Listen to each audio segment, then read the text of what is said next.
Satu orang pemudik diputar balikan petugas karena reaktif COVID-19.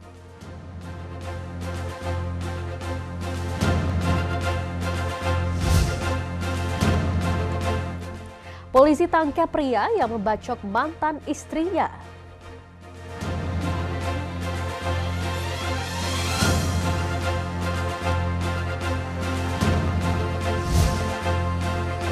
Kukang Jawa ditemukan warga Tasikmalaya dengan kondisi terluka.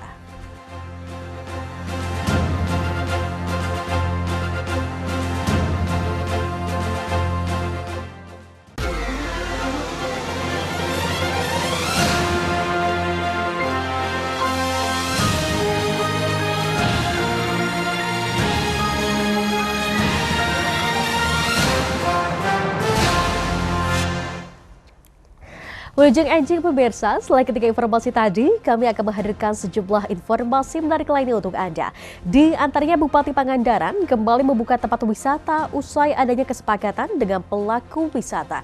Hari ini Rabu 19 Mei 2021, saya Masar Putri, inilah seputar iNews Jabar selengkapnya.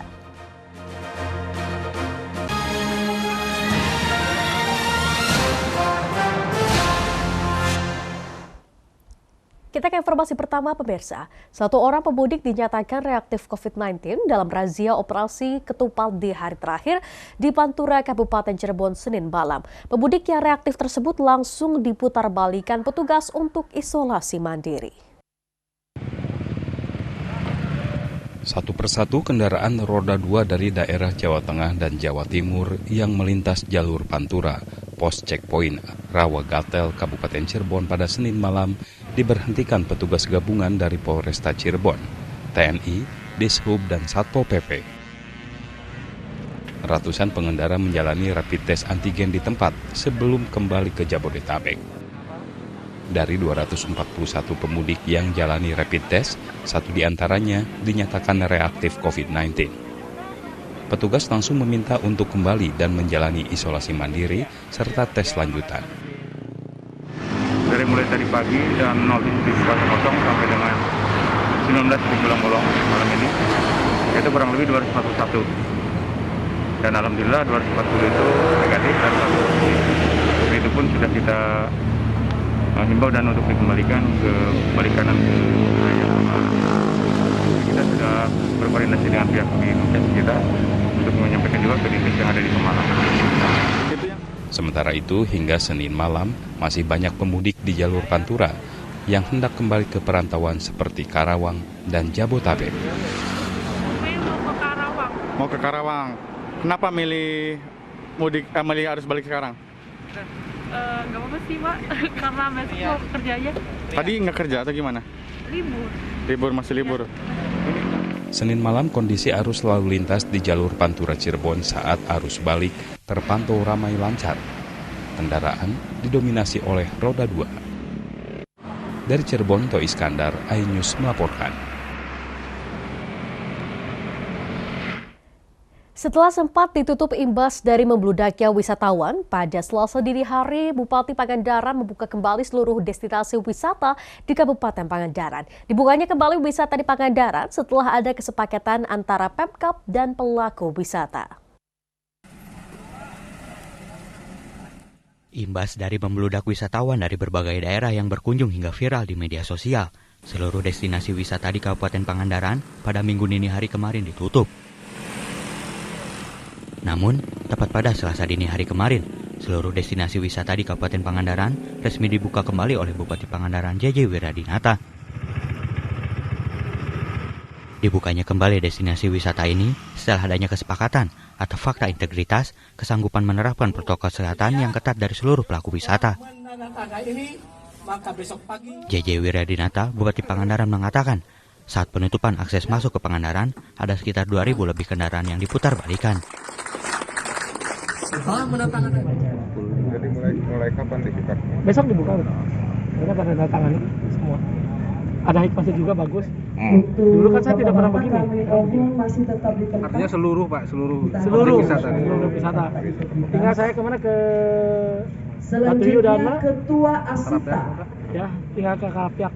Bagus semua Dengan dibukanya kembali seluruh destinasi wisata di Kabupaten Pangandaran, diharapkan semua patuh dengan apa yang telah disepakati, sehingga penutupan tempat wisata tidak harus dilakukan lagi oleh pemerintah. Meski di masa pandemi, ekonomi harus tetap berjalan, salah satunya melalui sektor pariwisata. Namun begitu, kesehatan pun harus terjaga. Dari Pangandaran, Irfan Ramdiansyah, iNews melaporkan. Puluhan destinasi wisata di Majalengka steril dan bebas dari pengunjung luar Majalengka karena hanya wisatawan lokal yang diperbolehkan untuk berkunjung. Pos penyekatan pun didirikan di jalan menuju lokasi wisata. Petugas gabungan dari Satgas COVID-19 Majalengka melakukan pemeriksaan terhadap pengunjung yang akan masuk ke sejumlah tempat wisata. Petugas langsung memutarkan pengunjung luar Majalengka yang lolos dari pos penyekatan di perbatasan seperti Indramayu, Cirebon, Kuningan, dan Sumedang. Langkah tegas yang dilakukan Satgas COVID-19 untuk memutus penyebaran wabah COVID-19 dari luar Majalengka.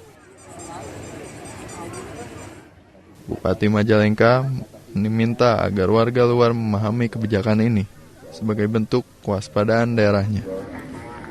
Ada juga orang balikan. Tapi ada kontak kapasitas di sini. Pak, di sini sudah membludak, kita tutup. Itu aja. Kita tidak ingin mengambil resiko begitu. Membeludaknya di objek wisata ini menyebabkan kita harus menutup. Makanya dikendalikan. Ya. Checkpoint juga ketika masuk. Wah, ini sudah padat di sini, Pak. Nggak bisa. Bapak silakan cari objek yang lain. Gitu aja. Jadi diurai wisatawan itu. Satgas COVID-19 Majalengka berharap pasca libur akhir pekan pada Lebaran ini tidak ada penambahan kasus positif COVID-19. Dari Majalengka, Muhammad Zeni Johadi, iNews melaporkan. Setelah dilakukan pencarian selama 3 hari, satu korban tenggelam di pantai Santolo, Garut akhirnya ditemukan oleh tim gabungan dengan kondisi meninggal dunia pada Selasa pagi. Jasad korban langsung dibawa ke puskesmas setempat. Petugas gabungan yang terdiri dari Basarnas Bandung, Polair Santolo, TNI Angkatan Laut, BPBD, Damkar Garut, dan nelayan setempat berhasil menemukan korban yang hanyut di Pantai Santolo, Kecamatan Cikelet, Garut pada Selasa pagi. Korban bernama Raihan Halik berusia 17 tahun, warga Kota Bandung. Ditemukan dalam keadaan meninggal 1 km dari lokasi kejadian awal tenggelam. Korban berhasil dievakuasi ke daratan pada pukul 7.30 waktu Indonesia Barat dan langsung dibawa ke puskesmas setempat untuk setelahnya dibawa ke rumah keluarga korban. Alhamdulillah pada pagi hari ini kita mendapatkan laporan telah diketemukannya korban atas nama Rehan Halik usia 17 tahun asal dari Bandung. Pada menerima info sekitar pukul 05.30. Kemudian secara gabungan berhasil mengevakuasi korban ke darat sekitar pukul 07.00 dan alhamdulillah korban selanjutnya dibawa ke rumah sakit untuk dilakukan pemeriksaan. Korban merupakan satu dari 4 wisatawan asal Bandung yang terseret ombak besar ke tengah laut pada Minggu kemarin.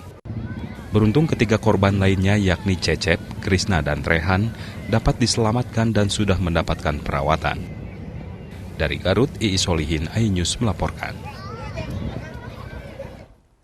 Ditolak rujuk, seorang pria di Subang menganiaya dan membacok mantan istrinya ketika tidur. Pelaku yang sempat buron selama 2 hari akhirnya ditangkap saat akan menyerahkan diri ke Mapolsek Blanakan.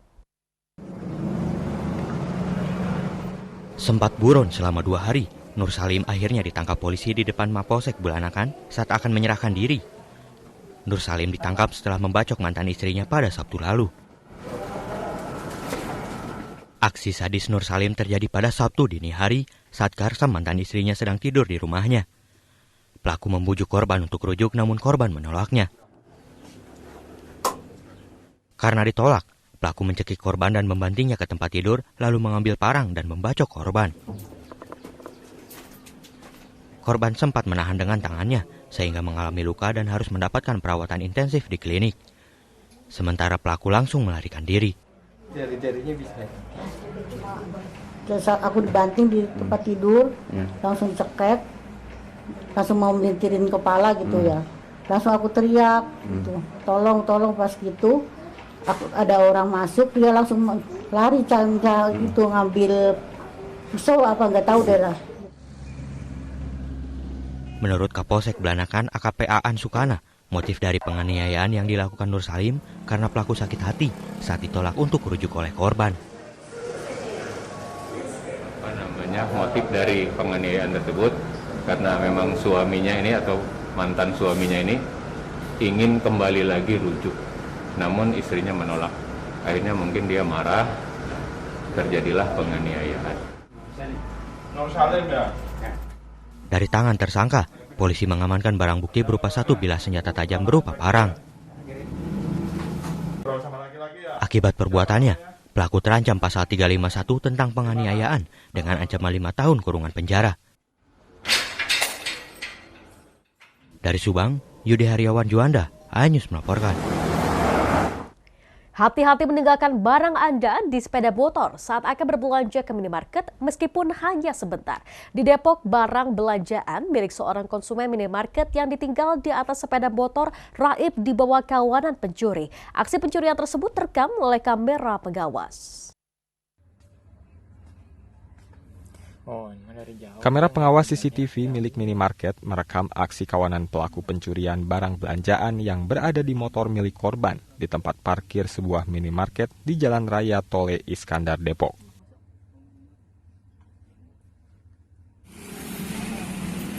Peristiwa tersebut terjadi saat korban berada di dalam minimarket, kemudian datang 2 orang pelaku yang langsung menggasak barang bawaan milik korban yang berada di atas sepeda motor. Dalam waktu kurang dari 2 menit, pelaku pun berhasil membawa kabur hasil curiannya. Salah satu pegawai minimarket, Ade, mengatakan kejadian pencurian tersebut terjadi pada saat korban masuk ke minimarket. Ketika keluar dari minimarket, korban mendapati barang belanjaan miliknya sudah tidak ada di motor. Jadi ada mbak-mbak yang datang, dia datang cuma nanyain gas portable, masukkan ke Indomaret.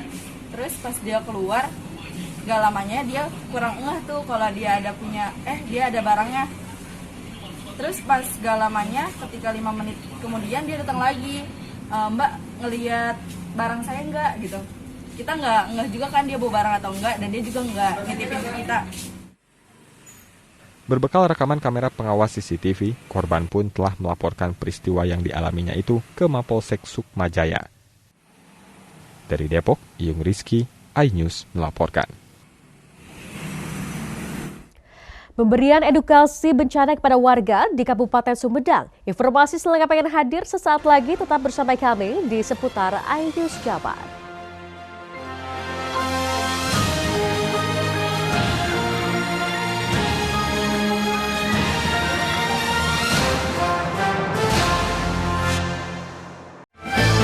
Ketika fakta hadir, kami pun tampil memenuhi kebutuhan informasi Anda. Apa penyebab terjadinya lubang raksasa? Secara cepat, akurat, dan cermat, dikemas dalam buletin berita dan dialog.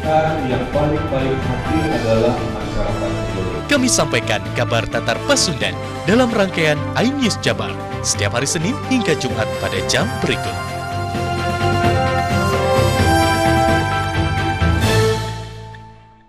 Seorang wanita muda menjadi korban pembunuhan dan mutilasi suaminya sendiri. Sejatinya wanita ada untuk dicintai, bukan untuk disakiti. Hentikan kekerasan terhadap wanita sekarang juga. Ikan merupakan sumber protein utama untuk lebih dari 6 miliar manusia di bumi. Omega 3 dalam ikan menempati urutan ke-1 loh. Yuk kita makan ikan setiap hari. Ternyata artis gak bener, mesti disebarin nih. Ternyata dia terkait kasus korupsi. Mesti disebarin ini. Stop. Jangan asal berbagi cerita yang tidak jelas kebenarannya. Biasakan untuk mengklarifikasi setiap informasi yang kita terima. Jangan sampai dunia terbalik gara-gara berita hoak.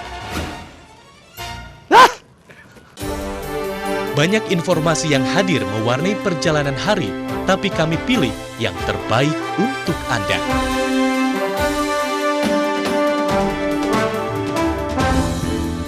menyampaikan kecepatan fakta di wilayah Bandung Raya lebih depan, lugas, dan tepat.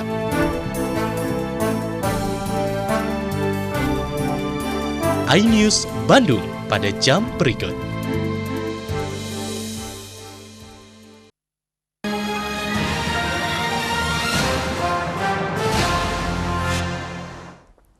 Anda kembali bersama kami pemirsa.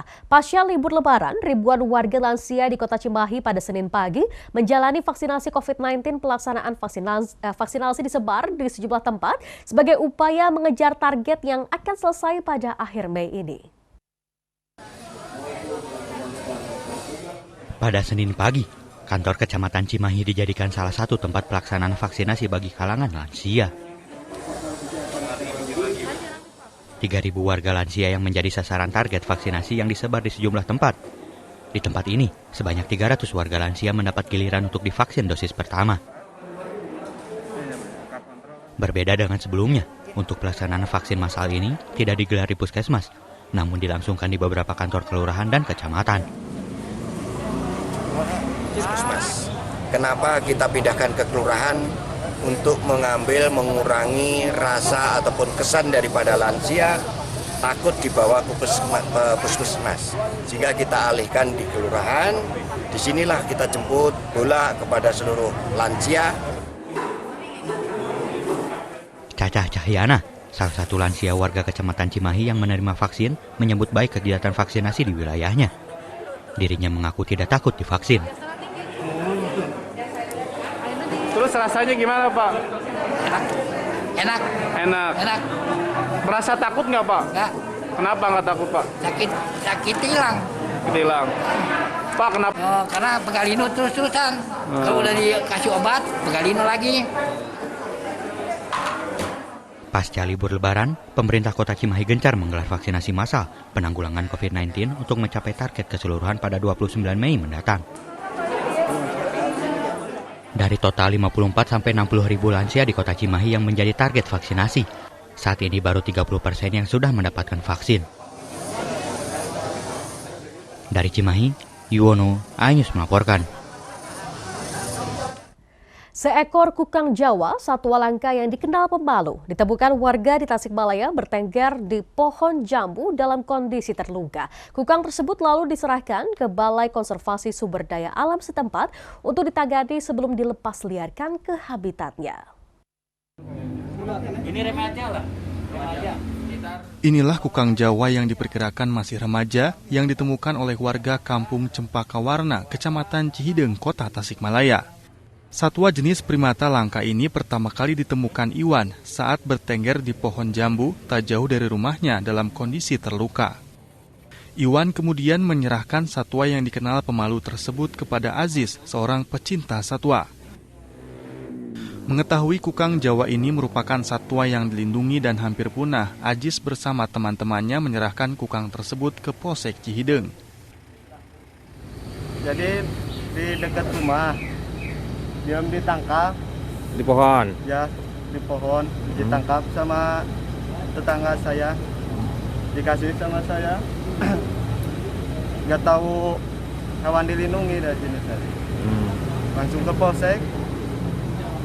Diserahkan. Ya, diserahkan. Hewan apa ini? Kukang. Selanjutnya kukang temuan warga diantarkan ke Balai Konservasi Sumber Daya Alam BKSDA Tasikmalaya. Kalau ini kukang Jawa. Kukang Jawa. Ya. Kalau namanya jenis yang dilindungi itu indikasinya udah mau punah.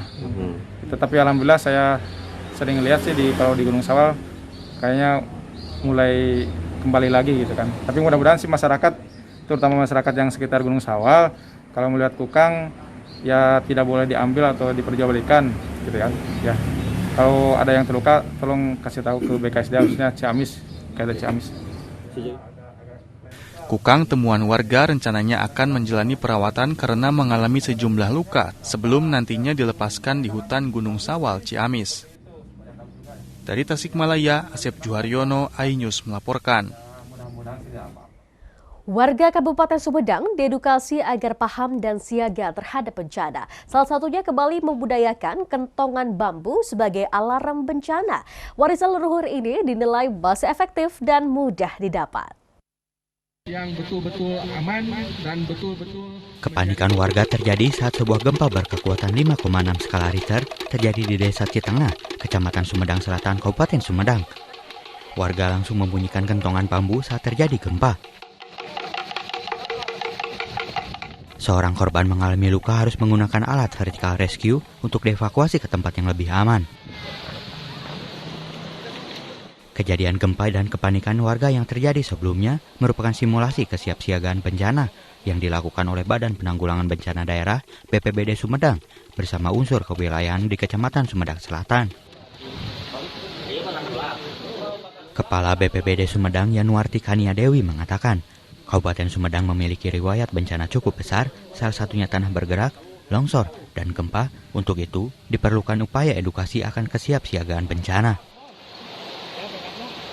Bagaimana juga Kabupaten Sumedang ini kan merupakan wilayah yang rentan terhadap bencana. Yang rentan bencana itu Bu, untuk himbauan ke masyarakat sendiri ada gimana? Ya mereka harus aware aja terhadap lingkungan. Jadi misalnya satu, ketika dia punya rumah misalnya di pinggir tebing, harus misalnya membangun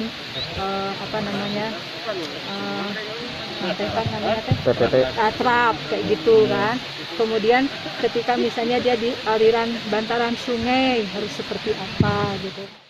Yang betul-betul aman. Walaupun sudah jarang dipakai, penggunaan kentongan masih efektif sebagai alat informasi ataupun alarm bencana bagi warga dan juga merupakan salah satu kearifan lokal.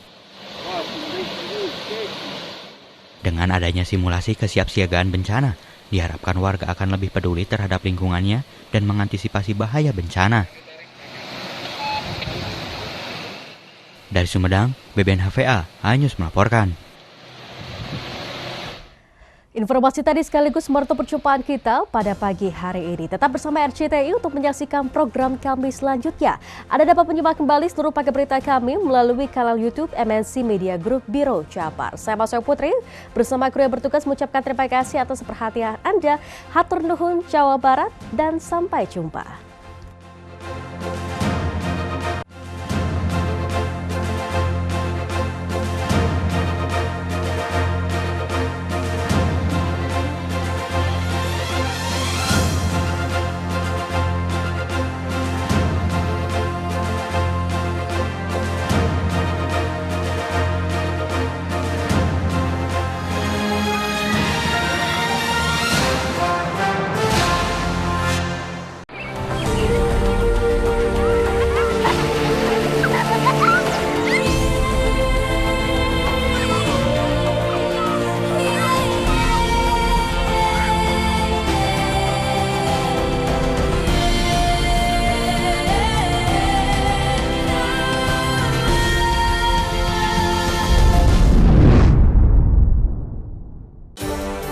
Banyak informasi yang hadir mewarnai perjalanan hari, tapi kami pilih yang terbaik untuk Anda.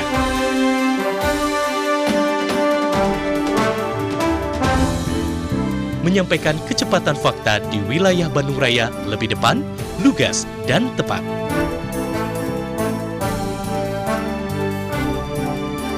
iNews Bandung pada jam berikut.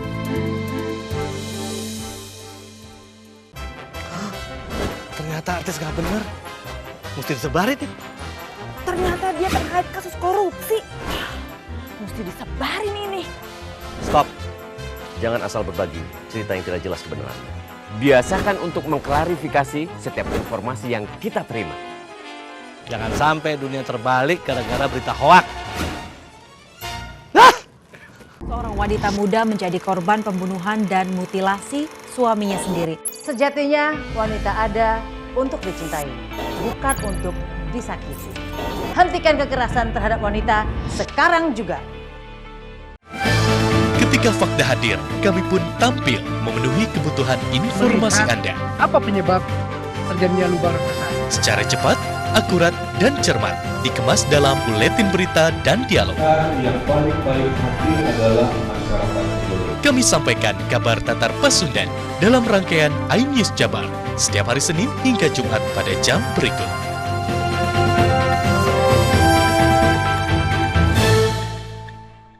Ikan merupakan sumber protein utama untuk lebih dari 6 miliar manusia di bumi. Omega 3 dalam ikan menempati urutan ke-1 loh. Yuk, kita makan ikan setiap hari. Banyak informasi yang hadir mewarnai perjalanan hari, tapi kami pilih yang terbaik untuk Anda.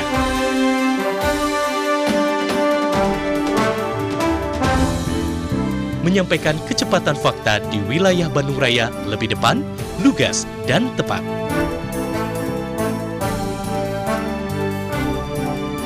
iNews Bandung pada jam berikut.